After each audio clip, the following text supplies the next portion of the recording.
Welcome to Let the Quran Speak. I'm Aisha, your host. As part of the Crisis of Faith series, let's continue our discussion on moral and social concerns with a focus on slavery in Islam. We will also explore the idea of humans being slaves of God. To get this important discussion underway, let's sit down and talk to our expert in-house, Dr. Shabir Ally. Welcome to the show, Dr. Shabir. Pleasure to be on. So we're continuing our discussion on crisis of faith, social and moral concerns, specifically on the topic of slavery. So just so we all start on the same basis, can you define slavery from your perspective and based on your own knowledge? I don't know if I have an airtight definition, but it's one of those things that we recognize when we see them. Normally, the presumption is that people are free. Somebody may be taken and put in the prison. That person is not free. In history, it has happened that some people captured some other people and enslaved them. So those people lost their freedom. So those who are so enslaved are considered slaves. So generally, yeah. So I was asking because generally there is an association with slavery being something negative or bad, right? Like there's someone in control, a powerful being, and then you're basically taken. Your rights are taken away. Your freedom is taken away. So one of the concerns that's come up from a crisis of faith perspective is this idea of man being slave to God. How do you make sense of that given what we know about slavery? Because technically we associate slavery as being something negative. Yeah, very negative, especially if you've seen the movie 12 Years a Slave and the kind of brutality with which slaves were kept in the United States of America and elsewhere for that matter. And it is with this sort of imagery in mind that people find it abhorrent to some degree if we refer to ourselves as slaves of God, as slaves of God. To add more to this, in the New Testament, a contrast is drawn between Ishmael, who is said to be slave of the bondwoman, and Isaac, who is said to be Ishmael was the son of the bondwoman, and Isaac is said to be the son of the free woman. And the pride for Christians is that we are part of this free sort of lineage, as opposed to this Ishmaelite descent. So somehow the idea if you're born from that kind of lineage, something is wrong with you. So if that is the aspersion that is cast on people who have been slaves or have had some background in their past linked to ancestry, if in their ancestry they were slaves, this seems to be taken as something negative. The Quran draws the comparison between one who is slave and one who is free. The person who is free, he has his freedom, obviously, which is something cherished.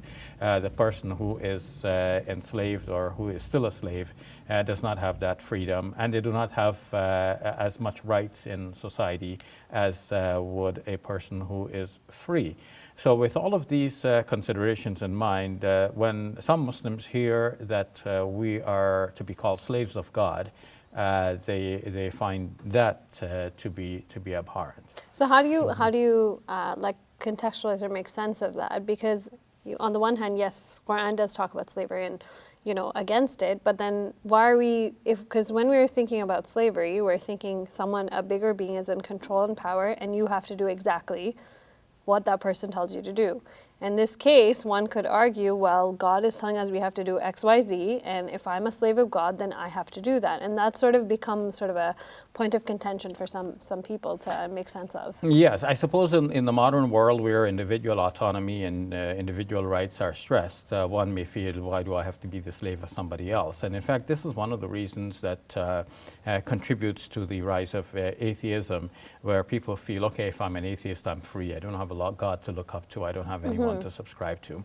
But now, our response to all of this is to say that though we're using the term slave, it denotes first and foremost that God actually, yes, does own us, but on the other hand, we are owned here not by the cruel owners of the war that we know from slave history, but we are owned by someone who is compassionate and merciful. He's our benefactor. He provides everything for us, and he does not burden us with any task greater than we can bear. The Quran assures us of all of these things. God is never going to be cruel or unjust to us or punish us beyond any due whatever is due based on our deeds. And of course, He's ever willing to forgive us and to show mercy towards us.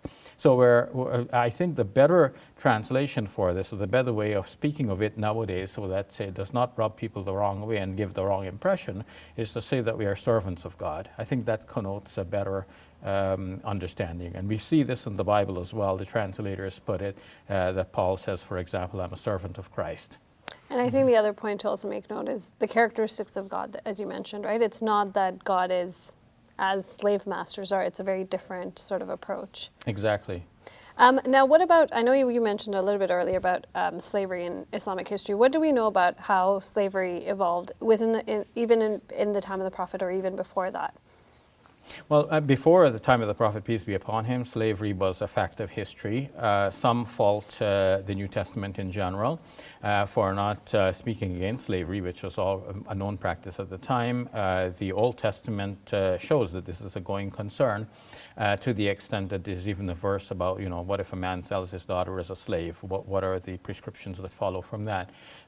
So it seems surprising to some that it would be put in that way, as if slavery is a matter of fact and is here to stay. Mm-hmm. Paul speaks about someone who had run away from his slave master, and Paul pleads with him to return to his slave master, and at the same time pleads with the slave master to receive him back as a brother.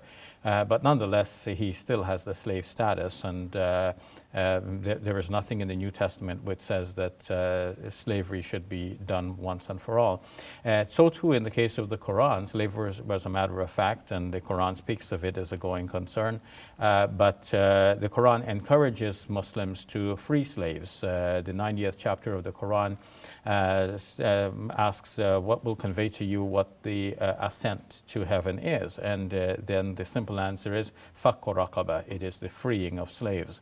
The freeing of slaves is recommended generally as a good deed, and it is also prescribed as a penalty for certain wrongdoing. So we make a certain mistake, the way to atone for that mistake is a number of prescriptions or a choice between this, that, and the other, and the first choice is usually freeing of a slave. So if you cannot afford freeing of a slave, then you do these other things, like for example, you fast for 3 days. But if you had the means, freeing of a slave would be the choice to go with. Do we have any examples from the time of the Prophet where he did this act and he freed slaves? Yes, it is known that the Prophet Muhammad, peace be upon him, freed slaves. Abu Bakr is known to have freed many slaves because he was a man of means and he could actually do that. Sometimes the Prophet, peace be upon him, saw somebody who was of good intent, and that person could be freed and be of better service to the society. In the Quran, it is mentioned in the 24th chapter that if a slave were to seek a writ with the master, then the master, being a Muslim, should give him that writ, a writ that will guarantee his freedom. Usually this meant that the slave would work to buy his freedom, and the master would let him go free. So it sounds like from the Quran, from history, Islam sort of, did not support slavery, spoke out against it. Do we know then, there's some people who think that Islam supports slavery. So where does this come from? Is there some verse in the Quran that's been misrepresented or misunderstood, or do you have any thoughts on that? Well, certainly if one reads the Quran carefully, one would see that slavery was not meant to be it certainly was an ongoing concern at the moment, but it was not meant to be perpetual, because it is mentioned that the Prophet Muhammad, peace be upon him, said that certain persons are condemned, and among those persons are one who captures a free person and enslaves him. But one of the means of acquiring new slaves could not be cut off altogether at that time, and that was as war booty. Two armies went to war together. The winner usually took all, even the persons who came onto the battlefield.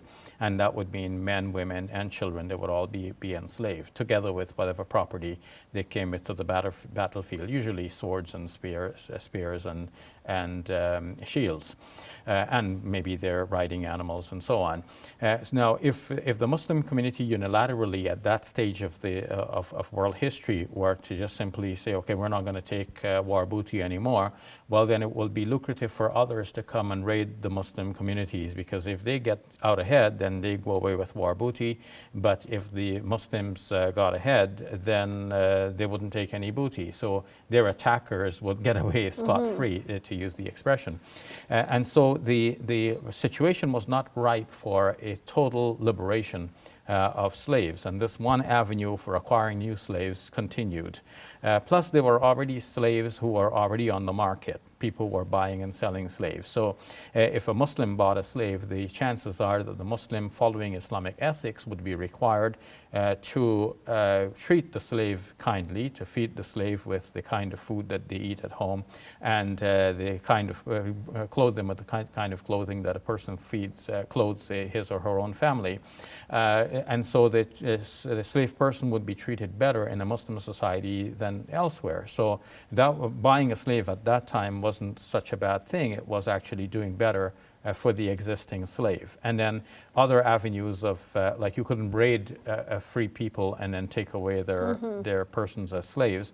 So that cut off the supply of slaves. So if this were to continue, where Muslims had some slaves, the one channel of acquiring new slaves was through a justifiable war, if the Muslims would be victorious and they capture slaves as war booty. And then they are encouraged to release slaves as an act of charity, and then required to release slaves as an act of penance. So eventually the supply of new slaves would dry up, and especially since Islam called for peace and not for war. And so the war booty would diminish, and the existing slaves would be freed one by one, and then there would be no more slaves left. If Muslims had actually followed the spirit of the Quran, they would have been the first to abolish slavery, but unfortunately it didn't happen that way. So it was more about sort of, that was the society at the time, so how can you not make the most of the situation, but how can you do it in a way that's fair and still equitable at the time? Yes, you do the best that could be done in that situation, and you make the kinds of improvements that is possible given the situation at hand. Sometimes people take drastic measures, and that results in a worse situation than they were trying to correct. So let's say, for example, there was a sudden declaration that all slaves are free. Well, many of who were slaves at the time, their slavery for them was in a way a means of their sustenance. Because let's say somebody was here with a slave master. His conditions are not the best, and he doesn't have his freedom, but at least he has a roof over his head, he has clothing on his back, and he has food in his tummy. But if you suddenly say, okay, the slaves are all free now, then yes, they're free, but they have nowhere to go. They're usually cut off from their tribes. They may have been brought from far off lands. They would not have a means of employment now. One might not wish to employ them and give them a decent wage. So yes, they are free, but and that's a good thing, but it may not have been conducive to them if it may not have been to their greater benefit if a sudden call was made for their total emancipation at that time. Perfect. Thank you very much, Dr. Shabir. You're welcome. Hey YouTube, we hope you benefited from this video. If you liked it, or if you didn't, let us know in the comments below. And if you're interested in learning more, check out some of our other videos. And don't forget to subscribe so you can get new videos every Monday, Wednesday, and Friday.